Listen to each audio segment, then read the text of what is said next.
at kita pinagi sa dugo ni Kristo. Sa atapat, napasayo na ang atong mga sala. Pagkadako kayon sa grasya sa Diyos. Nga sa walay, supod gihatag niya kanato diha sa tanan.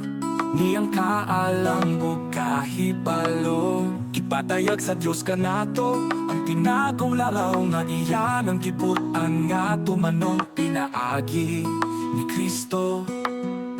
Tumanon sa Diyos ang iyang laraw, inigapot na sa hustong panahon. Hiusaw niya ang tanang binuhat diha sa langit ug sa yuta ubos sa pagpangulo ni Kristo.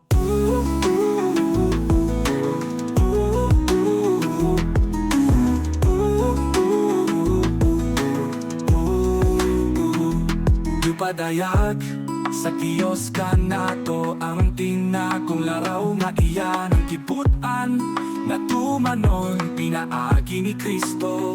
Tumanon sa Diyos ang iyang laraw, inigapot na sa hustong panahon.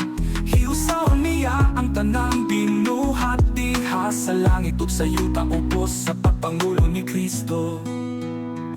Nga sa walay, sukod gihatag niya kanato diha sa tanan.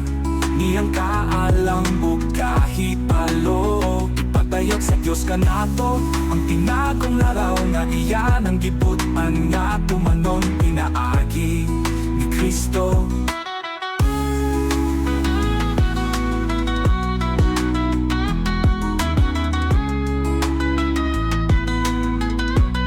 Tumanon sa Diyos ang iyang laraw, inigabot na sa hustong panahon.